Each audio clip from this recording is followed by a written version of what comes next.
Thank you for coming.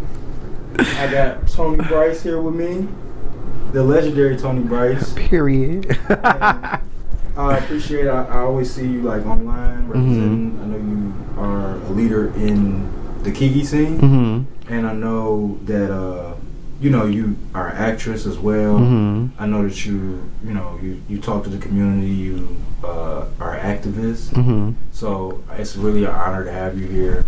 I like people that represent our people in the best light possible, because a lot of times negativity is what goes viral. A lot of times that's what people focus on. So first, I want to just get to know you a little bit about your backstory. Okay. Where did you grow up from? And kind of just like narrate that into like how you found Ballroom. Okay. Well, first, thank you, Jay, for having me. Finally. No problem. Finally, we got to this place. So I grew up in East St. Louis, Illinois, which is south of Chicago, the south border, right across the border, right across the Mississippi River from St. Louis, Missouri. So that's where I grew up. Oldest of 5, the first, and not necessarily only, but really the first and only to complete college, but the first to get out, really out here, just chasing my dreams, trying to show my siblings and my family members that, there's more to life than just being content with, what you know.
So you grew up in East St. Louis.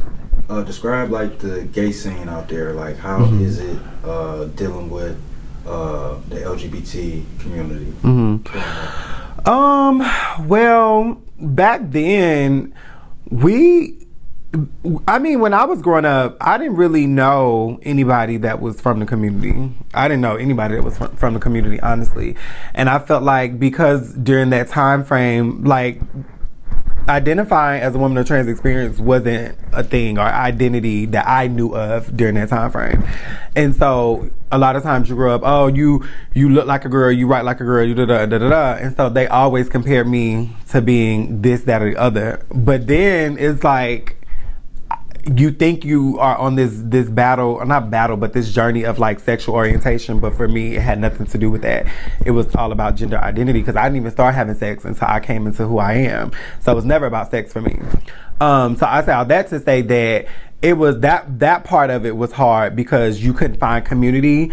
I didn't know where to find community, and it wasn't until middle school when there was a place called the G Spot in East St. Louis, and that's where everybody would go, you know, leave. We'd get there like 2 in the morning, leave out at 6 in the morning. And I remember specifically Kurt Franklin's song Imagine Me was out back then. It was 2006, and we'd be leaving the club in the car listening to Imagine Me after we didn't just twerk to Gucci Mane, Shawty Go Ahead, Shawty Got It On Her, all of that. But that was what it was. Like, it was literally the G Spot.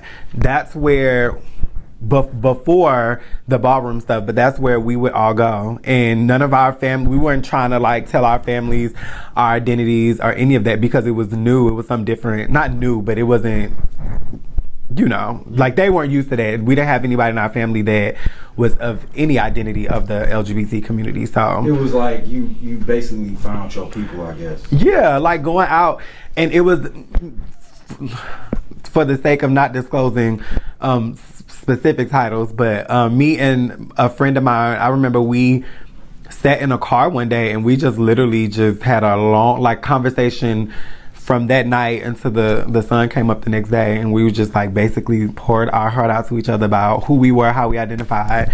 And that moment is when I found my tribe, my village back then. And even now to this day, we still keep in contact, we still talk. It was 4 of us, and a couple of us are a part of Ballroom and the KiKi scene too. So that's what's up. Mm-hmm. So when did you first originally find your first like ball? Or when did you attend your first ball, I should say? You know, it would have had to be probably like 2008 or 9. Because prior to the ball, St. Louis had a family scene too. Like, to where we, like, they just had, you know, family. Like, Chicago has a family scene. Right. Or had or have, I'm not really sure.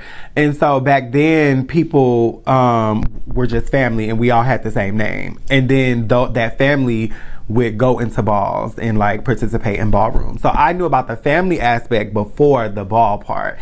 And then I think in St. Louis, it would have had to be like 2008, 2009, whenever I went to my first ball. And it was at the skating rink, or the Stadium, you know, the legendary skating rink in St. Louis. Everybody done been there if you been to a ball in St. Louis.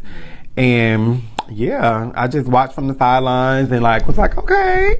I had been watching Luna shows and all of that prior to, so it was a fun experience. So when a lot of people get into Ballroom, they always say like one of the things that drew them to it was like, you know, the community of it, everything like that. So you already talked about like the community aspect that you found from discovering the LGBT community in East St. Louis. Yeah.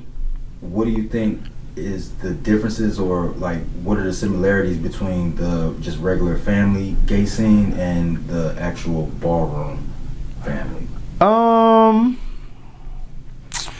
Well, I feel like the family scene, that is more like we get to know each other outside of a ball. You know what I'm saying? And it's smaller. So it's going to be local. It's going to be home. You're going to know these people that you share this name with. It's not going to be an international house or family like Ballroom is. And so you really get to know these people. You really get to hang out with these people. But when you get to Ballroom, you're now joining a competition. Like, we're not competing in the family thing. Like, we're just family. Like, we hang out, we kick it, whatever. Ride or die, pull up for each other, whatever. But in Ballroom, it's now this competition-based thing where we're here to win a competition. And because we're a part of the same house, we have the same last name. That's what makes us family in this aspect, but it's not always family per se. It's just Ballroom. That's understandable. So, how many mainstream houses have you been in? I've been in two. My first house was the House of Legacy International in 2009. And when that closed, I want to say 2010, I stayed at 007 because I was in college. In the House of Legacy, I've heard of that house like before, but I've never really heard a lot about it. Describe that house to me a little bit. Well, the house, it was founded by Icon Luna Khan and Legendary Steve Khan. I'm not sure if Steve is an icon now, but definitely legend. They founded the house, and it was predominantly like on the East Coast. And by me being in St. Louis, like I was one of maybe like 5 total in the Midwest. So I was just like, I don't know why. I do know why I joined the house. But they were just predominantly on the East Coast, and like my first big ball that I traveled for was a latex ball in 2010, and that's where I got to meet everybody and be around them. And it was a lot of Hispanic people too. You know how people love to say like Spanish houses and stuff like that, like extravaganza, but it was fun. We were like family. Like I connected with a lot of people in that house and built a lot of relationships with people in that house. And even to this day, even though relationships may not be the same, anytime I see any of them, it's like, oh, you know, my legacy family. Yeah. And then, like I said, when that closed in 2011, I was 007, was in college, and when I moved to Atlanta in 2016. I was still at 007 walking here, but I would join Chanel in 2018. Well, end of 2017, like debuted Awards Ball 2018. Yeah. What made you drag your feet so long? You know, because I was choosing everything but Ballroom at that time. Like when Legacy closed, the reason why I even chose Legacy was because of Luna. Luna was a person living with HIV. He's been very public about that, doing campaigns in the 90s. He was a leader. He had his own platform, like doing these type of interviews. And I would watch his channel and just learn so much from him. So I connected with him. And one day I just reached out to him and I just told him thank you, because even though I'm not a person living with HIV, at the time on my college campus, I was doing stuff for the Black community, like bringing testing to our campus that was not happening. And I connected with him. And so when we connected, he made me his personal chosen child, and then he invited me to come to the house. And after it closed, I was already, I think I was in high school, headed to college at the time, but I was just in college and I wasn't traveling for balls. I wasn't in the house, so there wasn't no urgency for me to join anything or go travel state to state to walk. I was just choosing college, and then what I thought at the time a career, but that's what it was. And what did you go to college for? I went to Missouri State University, go Bears, I got my Bachelor of Science in Hospitality and Restaurant Administration. Okay. And you ultimately chose against that? What you mean chose against it? You said that you thought you was going for a career, but it didn't work out. Well, okay, so I'm an actress, and I was originally accepted into the New York Conservatory for Dramatic Arts, but the loans were so much that my mom and my uncle, they couldn't get approved. So, but my high school GPA, I was like a 3.7 or something like that, to where I went to Missouri State, didn't need to take the ACT or anything because my GPA was so high. So I was just like, okay, let me just go here. My drama teacher in high school, Dr. now, Irwin, he always said don't major in theater because it doesn't pay. And so I was like, okay. So I went through like psychology. I still tried to do musical theater when I first got there. I was like, okay, let me listen. And then I changed it to psychology and then hospitality. And I just was like, well, you know, I'm gonna use this as a backup. If acting don't work out, I'm gonna use it as a backup. And but hospitality? What's that? That's like your restaurants, your hotels, country clubs, events, all of that kind of stuff. To the business aspect of it. Okay. Yeah, to like how to run the business. So yeah, it just became a backup. In the midst of that, I was working for a timeshare company, and I moved all the way to Orlando for it, and I was like really trying to make this work, and it just was like my passion was like, yeah girl, this not for you. You're not about to sit behind a computer and listen to entitled people all day arguing with people. We're not doing that. So when I moved to Atlanta, I ended up quitting and just pursuing my dreams and, you know, manifesting, and been doing a very good job, I might add. Right. I definitely commend you for all the moves you be making. Thank you. I mean, I don't even pay attention to a lot of people, but you know, when you cross my desk, I do see it. You know what I mean? And whenever I see somebody doing positive stuff, I'm always like rooting on for them. Because you can, you know, it can go the other way. Yeah.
So, I know you're very like known in the KiKi scene.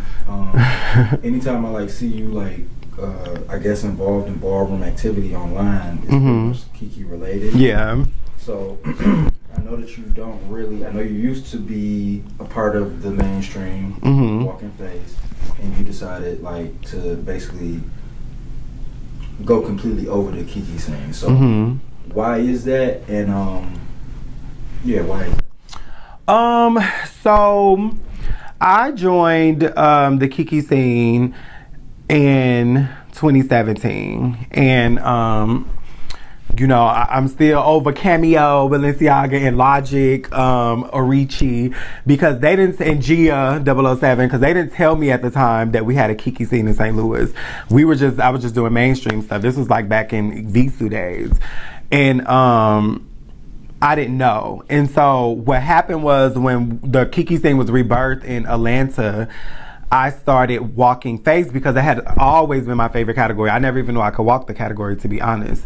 And so when I moved out from the KiKi and tried to take it mainstream, this was when I was a Chanel, I just realized that I had so much work to do, like when it comes to selling, when it comes to confidence, when it comes to like your overall look. When it even comes to like knowing my own face and like what works for my face and what doesn't work for my face, I needed that time to like marinate and like get ready to come out and like really take the category by storm. And that's why I am grateful for the KiKi scene, because it allowed me that space and that time to do that, because now I'm in a space where I'm ready to like, okay, now the confidence and all of that other stuff is there. Let me work on a couple little other things that I want to do. But other than that, now I can feel ready to get out there and be in the mainstream. But that's why I left, because I wasn't, after that first time walking, I just was like, yeah, I'm not ready for this. I ain't ready for the big leagues yet. Okay, so I understand that. One of the I guess, critiques that I have for people that talk like that is like, my same thing is like, I look at the KiKi scene, I look at the talent from the KiKi scene, I look at the mainstream, I look at the organization of the mainstream, I look at the disorganization of the mainstream, I look at how the KiKi balls are ran, and I kind of ask myself, what is the difference? Are people that much more talented? Like, what's the difference? Yeah. Like, what's the difference between a KiKi scene legend and a real legend? If it's molded after the same blueprint and the same groundwork, to me it just only would make sense to just have like one scene, or even if you want to like still acknowledge somebody for KiKi achievements, maybe, you know, just doing things a little bit differently. But I basically, you know, I guess what I want to say is, I don't like it when people make it seem like there's just a really big of the difference between the two. So what makes it so different walking in the KiKi scene and participating in the KiKi scene versus the mainstream? Well, I hear you and I understand what you're saying, but I think for me, the true essence of what KiKi is has been lost, period. And anybody that is a part of the KiKi scene should be able to honestly admit that. And specifically in where I'm from, which is Atlanta, it's gone. It's lost. But they have a lot, yeah, we have a lot of KiKi balls. We have a lot of them there, and I think DC too, right? Probably Philly more than DC. But you know, when the pandemic happened, nobody was having balls but Atlanta. We was still having balls. So Atlanta ain't never shut down. Baby ain't never shut down. 1 month, the month of April, and that was it. My God. So I really I'm just here for like what KiKi was, like what it originated as, and I maybe in that hopeless romantic sense that I still believe in what it was created for, honestly.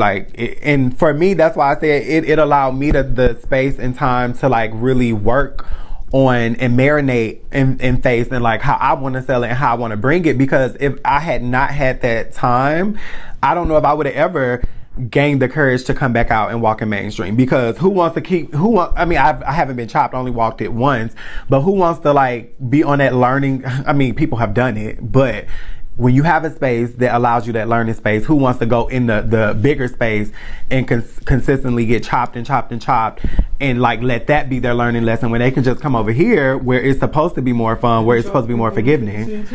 They do. And mind you, I don't even, and people be so over me. They be like, Toni, you don't chop. No, I'm not chopping them. Like, why am I chopping them? I want them to get out there, because if they didn't bring the effect right, okay, great. You as your house, you shouldn't have sent them out there, for one. And then two, it'll be a learning lesson, but let them get that experience to battle other people and what that's like.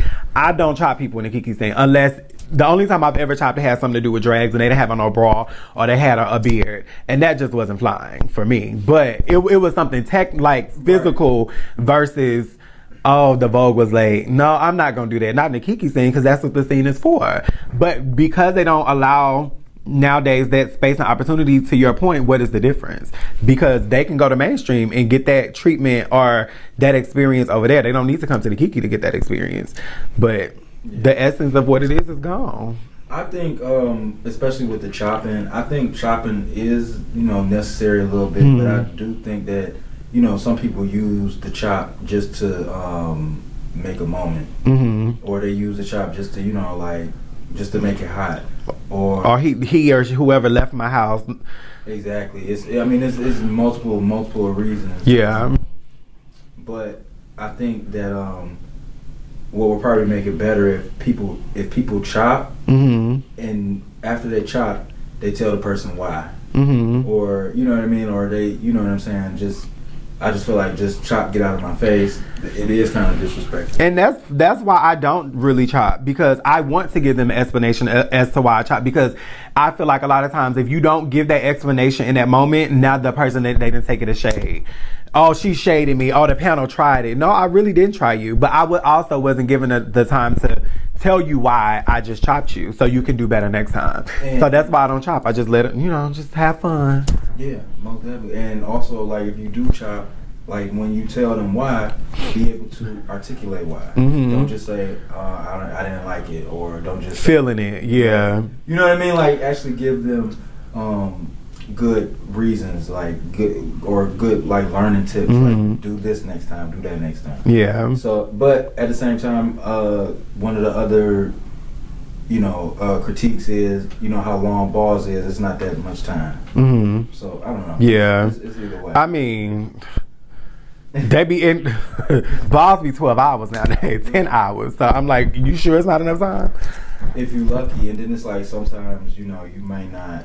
If you lucky if the ball is that long, because I mean it's highly competitive. You have a nice ball, hopefully. Yeah. So you stop dealing with mainstream, and you kind of just started dealing with the KiKi scene. You joined the joined the KiKi house in 2017. Then you joined the mainstream house in 2018. You basically just didn't like the energy, I guess, from mainstream. Well, I was already walking in mainstream here in Atlanta, specifically when I moved out there in 2016. So I was already but I was walking Realness. And so when I'm walking Realness, I had, won a few times, blah, blah, blah. And so when this scene is rebirthed, I'm like, there's no reason for me to go over to the KiKi scene walking Realness when I'm doing that in mainstream. I learned nothing from that. And that's a lot of the problem too. People why are you walking the same thing? If your roots is not here in KiKi, why do you come from mainstream walking the same category? It doesn't make sense. You should be walking something else to have fun. It's about fun. It's about creativity. It's about all of that. The energy is supposed to be different. But people don't get their lives over there, so they try to come get it over here. And then when they get it over here, they take advantage of it. And then it causes chaos. It causes chaos. And I've never, and to be clear, I've never been a girl that's like, oh, I didn't get my life, so I went to KiKi. That was not my issue. I can't speak for other people, but that was never my issue. Right. I mean, yeah, I get that, and I guess everybody that is heavily involved in KiKi, they basically say that they like it because of the atmosphere, because it's more like fun, it's more relaxed, and it's not as it's supposed to be, as serious. So, I guess, what do you want out of Ballroom moving forward? Well, when it comes to mainstream, because I do know that I'll be going back to mainstream sooner than later, because it's time that I come back.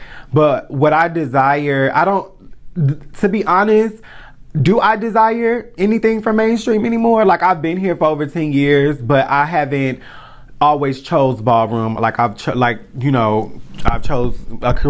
to choose a career. I chose college, and when I say chose, meaning like I devoted all of my time to that and like just completely shut other stuff out. And so I didn't balance it. And I wish I would have balanced it, because now I feel like so much time has been wasted. And I'm like, I even hesitate going back to me, because I'm like, what's the point at this point? Like,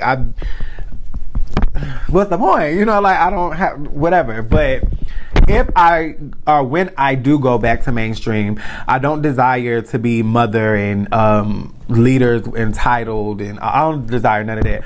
If I desire anything, it would just to be a name, a force within my category, and that's it. And that's no matter what floor I hit, they're gonna know, oh, that's Toni 007 or Toni whatever house I decide to join. You know what I'm saying? Like, that's the only thing. Just my name, my face, to be a recognizable name and our face whenever I hit the floor. That's it. I don't desire nothing else because so much time has went by specifically for my category. Because like, even with P-Valley, like, I don't want to use that as clout in Ballroom. I don't want to say, oh, you know, she's the actress on P-Valley, give her LSS. Like, I be paying it. I go to the balls and I watch and I have fun. I don't use none of that for none of that. So that's why is intentional about for my category, because I don't need to be known in Ballroom for being somebody outside of Ballroom. So yeah, because if that's the case, I mean, there ain't no point in doing that either, because ain't nobody calling Toni Bryce out for no LSS, even though she's been on P-Valley and Stars and whatever other show. They're not doing that, so I'm paying it dust too. So I just wanted to be for my category. Yeah, and yeah, I can understand that.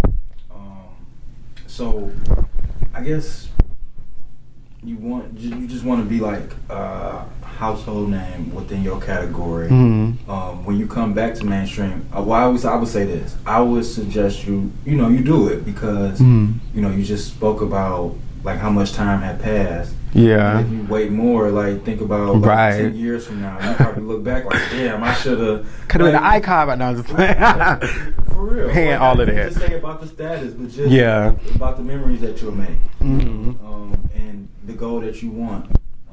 It might sound silly to some people, but if that's what you want, go for it. Now, you being on the TV show and stuff like that, I know that sometimes even if the money don't change your situation, sometimes just that notoriety might change. Have like people started acting differently around you or something because of that? No, because when it came to P-Valley, I always say, and it could just be me being that way to myself, but I didn't think my character on season 1 was like impactful to where it was like, oh, I remember her. I remember Nineveh in the jail scene. And for one, because they missed the message. And for two, didn't realize, but a lot of people didn't realize my character was a trans character, because when she comes back over when they finally put her into the women's cell, she makes a comment saying, told you I ain't have no DICK. And so maybe people's like, okay, well, why they put her over there anyway? Okay, anyway, and moved on. But like, it was a deeper message behind that, and a lot of people missed it. So I didn't really feel like my character was super impactful or memorable. And so the only people, to my knowledge, that like felt some type of way and celebrated with me was like people like my family and, you know, close friends. But it wasn't something that was like, oh, I'm getting recognized, like, oh, that's Toni from P-Valley. Now, I can't speak on it, but, you know, we'll see what happens in the future.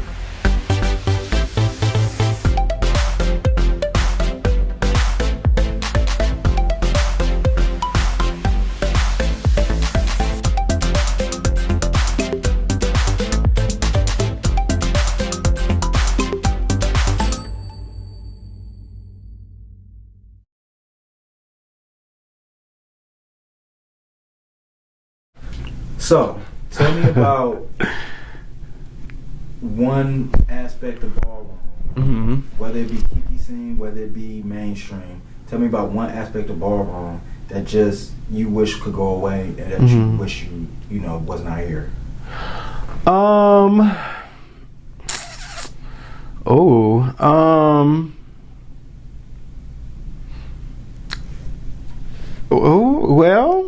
I feel like there's a few things, but nothing is coming to mind immediately.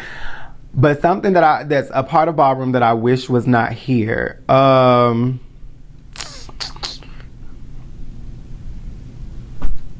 don't know.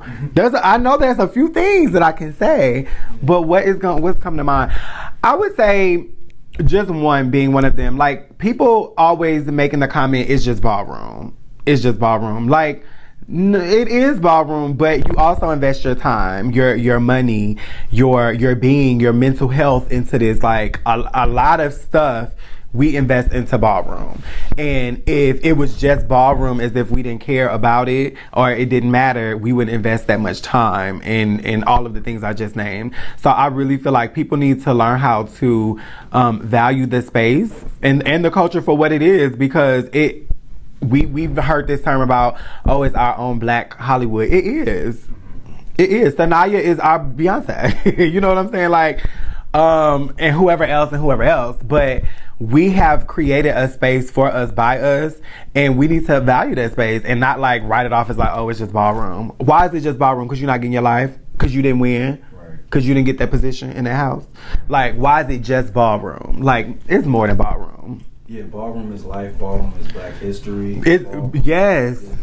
Like, if you look at any like of the like house leaders, especially like the people that have founded the houses, like, they eat, breathe, and sleep ballroom. Yes. Until they get to the point where they can like delegate different titles to where they can be a little bit more hands off.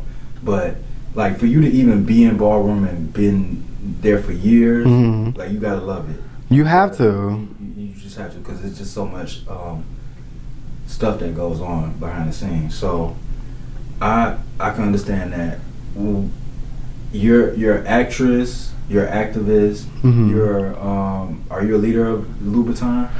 Yes, I am the Atlanta mother of the luxurious house of Christian Louboutin, which also, fun fact, Christian Louboutin, the designer, is Egyptian, French Egyptian, because he was born in Paris, but his father was an Egyptian man. Okay. So it's good to know, that the founder, the designer from the house that I represent is, from the people, Black.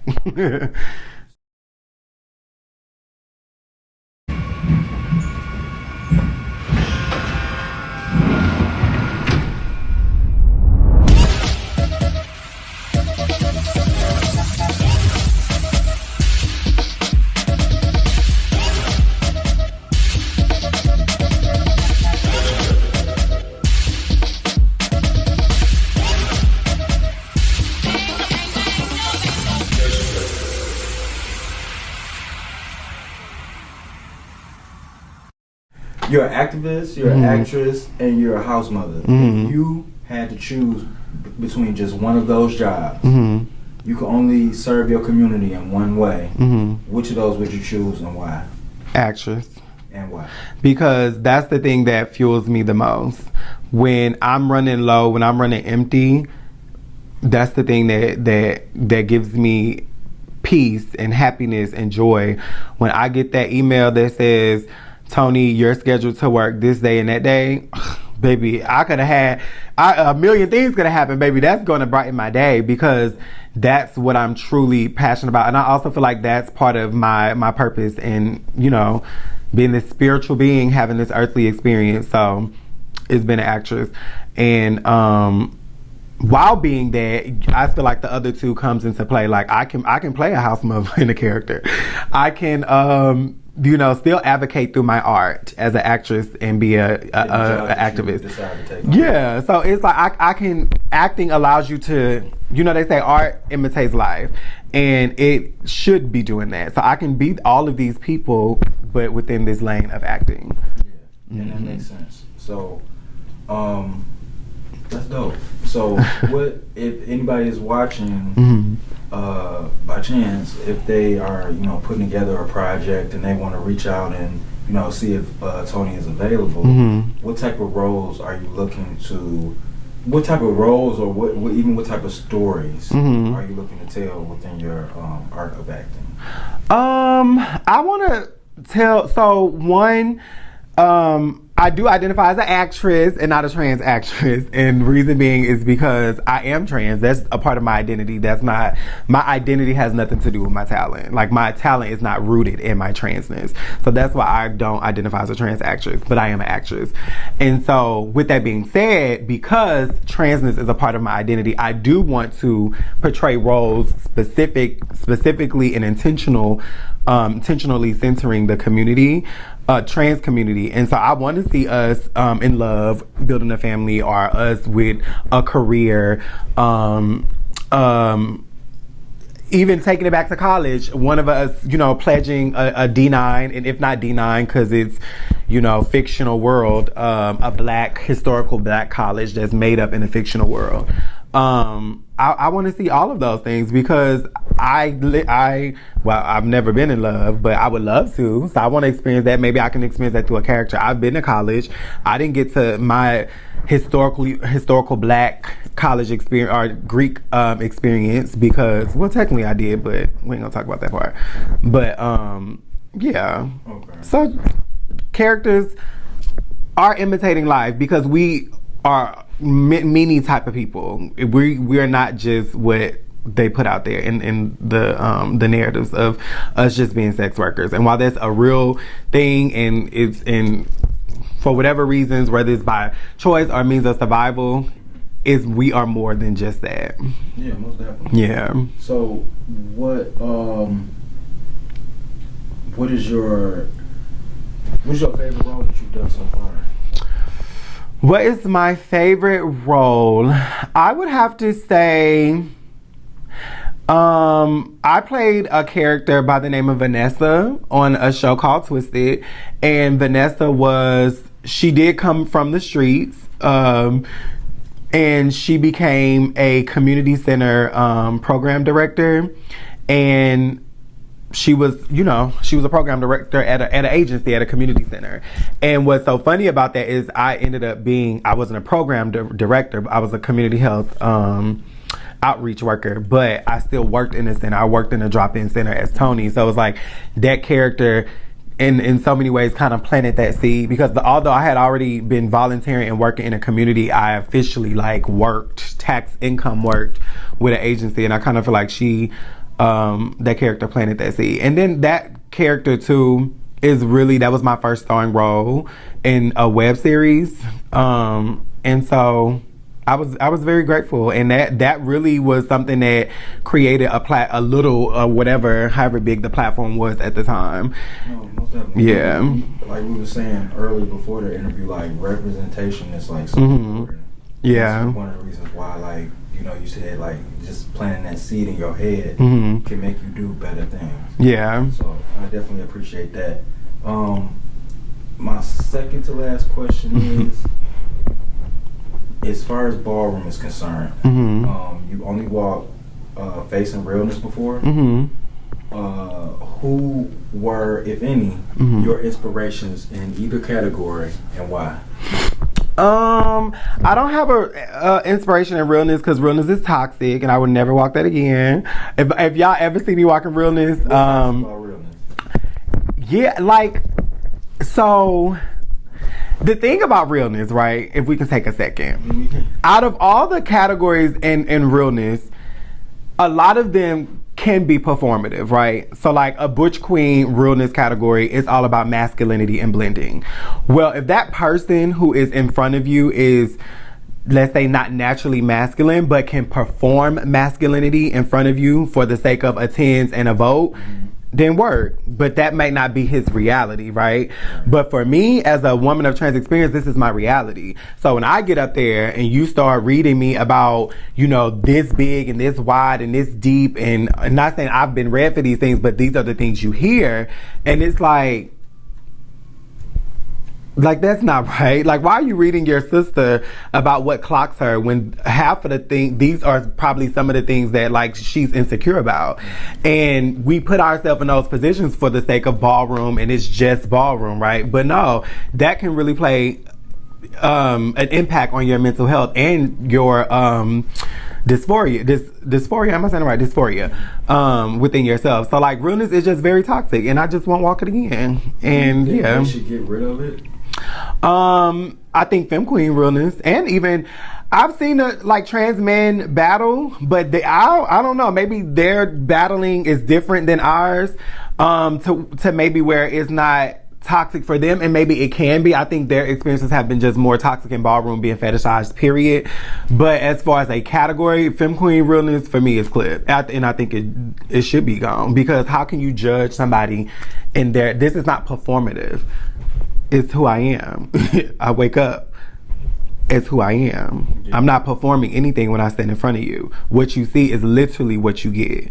To me, realness is like, I mean, yeah, it is a performance, especially depending on the person. But you can also look at it as like how you're showcasing it. So you don't necessarily have to like step out of yourself, but I think you do have to know how to like quote unquote sell it. You know what I mean? But even in the selling it, like if you have a girl that's classy and that's not reading, and then you have a girl that's reading, they say, "Oh, you need to act like a lady." How you gonna tell that lady how to act? Yeah. You won't tell the girl from the hood that you grew up with how to act. Yeah. We grew up around every type of woman. So I'm not arguing with you that it be toxic. It be toxic. It is toxic. Well, for me, for as far as like male figure realness, I just don't really like the social perceptions, I guess, of realness, because it's like, you know, you just be reading the category sheet and it'll be like, you know, executive bringing like the CEO, and then it'll be like thug realness bringing like the janitor. It's like, well, wait a minute. Oh yeah, like, you know what I'm saying? And it's like a person with that look can only be reduced to a janitor. You see what I'm saying? Yeah. So it's just like, that's what I don't like about realness. Also, like, just the word thug, like, what does that mean? You know, if you look it up in the dictionary, I'm pretty sure it don't say nothing good. Yeah. So I think that realness can be toxic, but I don't want to see it go nowhere, only for the simple fact of what are all them people gonna do now? You know what I'm saying? But and even then, like, if it doesn't go away, at least for the girls, can we stop reading? You know, like, can we just stand there and like read nicely? Like, they be going at each other's throats. Yes. Like, I remember back in the days where you would put your hands in front of them and let them rub on your hand or like your neck and stuff, or like I don't even like that. Like, why do you have to touch them? Well, that too. But I would prefer that type of selling than me reading you about what's going to get you clocked. You know what I'm saying? Like, I would prefer that over the other one. So what's the lesser of two evils at the end of the day? But realness, yeah. So I never had an inspiration in realness. When it comes to face, the person that has always been my favorite, but I kind of like take it by era, Toni Pendarvis from the 90s.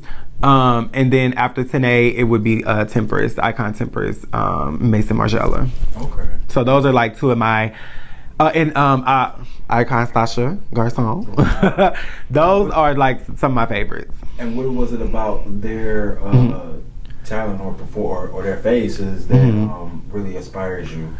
So, and that's a good question, because I can break it down for each. Toni, back in the early 90s, and I can't say for sure because I wasn't in ballroom, but the girls didn't give they weren't surged heavily, right, in their face. And so a lot of those face girls gave realness. And so, but they were pretty. So it was like almost, you know how they have pretty boy face? It was like kind of like pretty girl face. And so when I look at Toni and I seen Toni's nose, for example, her nose wasn't pinched and all of that, but she was that girl. Her and Ajane were those were the rivals, but Toni specifically. So like that made me a little more confident about my own features. When it comes to Stasha, the way she paints, she's not afraid to put on makeup. And I'm a girl, if I'm a femme queen face, baby, put makeup on me. Put makeup on me. And just her attitude and her glamour. And then when it comes to Tempress, the way Tempress sells, like I Tempress Vogue before she was walking face, and so that shows in the way she sells, with the bouncing, the way she moves her movement. Love all of that. So even when I'm walking, though I don't emulate in my mind I'm Tempress. Like that's the person that I think about whenever I'm walking out there. And you said you Vogue too? Well, yeah, that was the first category I ever learned how to do. Why you stop that? After so many years, because I never vogued for competition. Right. It was never my category, but that was the first thing that I learned. Like, that was my introduction. Just for fun. For fun. And when I got beyond Vogue, that's when I discovered Face and all of the other categories. But it was Voguing that introduced me to Ballroom, and I think it's a lot of people's introduction to Ballroom, honestly, because it's a dance form. So you got any inspirations in that, or Mercedes I think Afro Mega now icon Mercedes Prodigy Afro Mega, I'll say that altogether.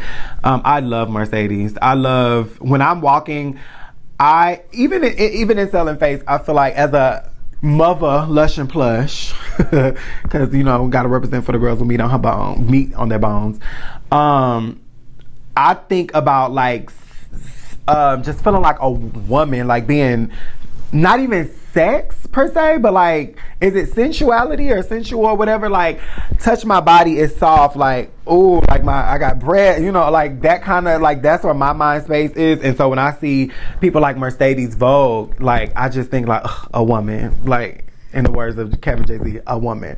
You know what I mean? Like, but she is one of her from her era, and then probably before her, I would say Alyssa. I love Alyssa. Alyssa used to pay it, and just nothing rushed her. I think she still do. So, what would you say? Because you just named like a bunch of amazing ladies that have inspired you from category to category. What way would you want to inspire the next generation? Oh, that is a great question. Well, one, as far as category, there's nothing new under the sun, right? But I feel like when it comes to the KiKi scene in Atlanta, there's no Face history, and so I've become that history in the KiKi scene. Okay. Not in mainstream, in the KiKi scene. Like, there's no Face history, right. And like when I was deemed legend, like I was deemed legend for Femme Queen Face, the first legend for Face in our KiKi scene. So like, I want them, like I've hosted classes like how to paint or how to take care of your skin, and when it comes to like doing certain categories or making sure that because when I was walking, they always wanted to do a facial, and which there's nothing wrong with that, but like that's all we get is a facial shot. Like, as Kelly would say, it's a lifestyle. Right. So you think we're not already getting facials or taking care of our skin? But just doing different things and creating the first of this and that. And even with other out-of-state balls, like if there's no sponsorship for Face, if Tony's sponsoring, it's going towards Face. And if it's not Face, it's probably like Beginners Vogue, because I love the beginners. But that, and just mainly like being a mother to all, and setting the standard and the example of what it is to be a mother, and not only to my own personal village or my house, but to everybody. So I think at the end of the day, that'll be my legacy, being a leader and a mother to all when it comes to the KiKi scene. That's dope. I really do see that for you. I feel like you got your head in the right place, and I can definitely see you well on that journey. And like Thank I said, you never know like how many people you may be inspiring. Just even if they didn't get the message of the TV show, just them seeing your face, you can be inspired so many people. So I really appreciate you coming here, just sharing your story, your journey, your insights on the scene. I really respect the KiKi scene. I still will say this every time. I do not understand why it's two scenes, but I respect y'all and what y'all do, and just in the fact that the KiKi scene is basically like, oh, the mainstream is on some bullshit, we finna do our own thing. I wish they could have did that in mainstream. Right. But, it is what it is. So, much success to that, to the Louboutins, and thank you. The KiKi scene with y'all, a ball every week having literally every Monday. Yeah, I just respect it all. So, my last question for you is to describe yourself in 5 words or less. Ooh, mind you, I watched the show and I still wasn't ready for this. Stern, because I'm a Scorpio. Passionate, because I'm a Scorpio. You said 5. Stern, passionate, I love hard, and when you get in that bad place, you just don't exist no more. A mother, because I have really embraced my my motherhood and my mothering style. Shout out to my birth mother for setting an example. And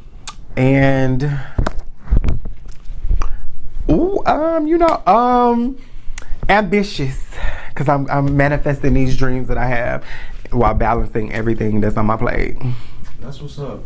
Like I said, I really always like respected you every time I seen you online and stuff like that. Like I said, everybody, we could all be out here doing dumb stuff. Mm-hmm. Really just sit down and really try to, be the best that you can be. I commend you for it. Thank you. So, ladies and gentlemen, we have the legendary Toni Bryce. Thank you for coming.